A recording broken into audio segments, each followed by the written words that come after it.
Doncs fa uns 17 anys que treballo en PANS i actualment soc psicòloga del servei residencial per infants i adolescents i persones adultes d'en PANS. Doncs són persones amb discapacitat intel·lectual, generalment són infants i adolescents, però també adults, que tenen unes necessitats específiques com poden ser alteracions de conducta, autisme, amb malaltia mental.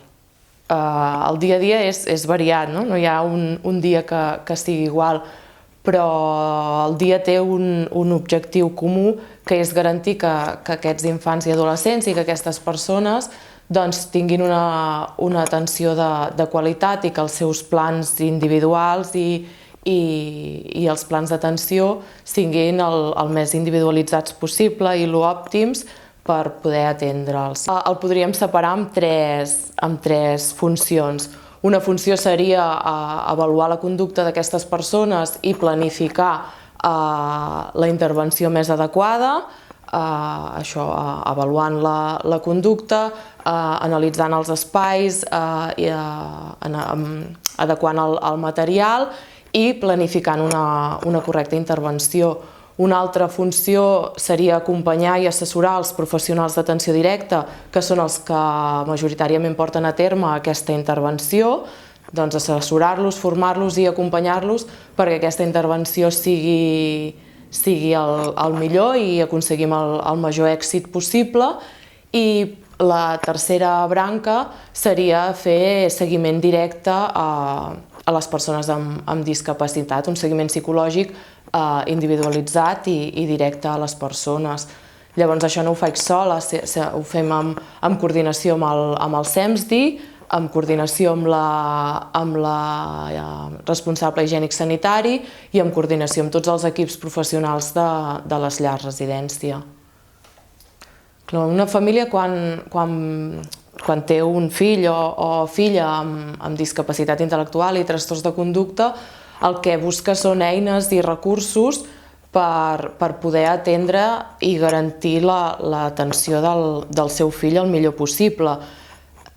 També necessita una seguretat que el seu fill estarà atès per tota la vida i que aquesta atenció és òptima i que garanteix els màxims de qualitat de vida, que pugui garantir i que li pugui donar la confiança que el seu fill està ben atès amb professionals experts i que vetllen pel millor pel seu fill. I el que també busquen són recursos per poder alleujar la càrrega de tenir un fill a casa. En finalitat el que vol la família és tenir la seguretat que el seu fill estarà ben atès i que pot estar assessorada per com ell la pot tractar a casa. Doncs si l'entitat, si ho fem evolutivament amb l'edat de les persones, començaríem des que hi ha una escola d'educació especial amb unitats específiques per nens amb alteracions de conducta, unitats específiques per autisme i diverses en funció de la seva edat. Llavors també hi ha unes llars residència per infantils on també s'atenen nens, infants i adolescents amb discapacitat intel·lectual. Llavors també hi ha unitats dintre d'aquestes llars residència que estan especialitzades en autisme i d'altres llars que estan especialitzades en atendre persones amb trastorns de conducta.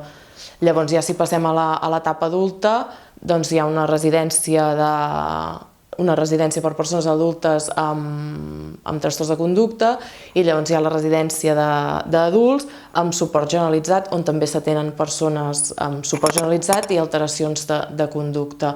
També hi ha el centre ocupacional, el centre especial de treball i les llars residència que poden atendre persones amb trastorns de conducta lleus. Doncs que una persona, malgrat tingui discapacitat i trastorns de conducta, pugui tenir una màxima qualitat de vida i pugui tenir un funcionament el més normalitzat possible i que aquestes alteracions no interfereixin al seu dia a dia. això vol dir que hem fet bé la feina, no? Que hem pogut fer uns plans individualitzats, que hem pogut adaptar aquestes estratègies, que hem ensenyat les habilitats i hem pogut fer modificacions que a aquesta persona li han permès adaptar-les a la seva vida i posar-les en pràctica i funcionin.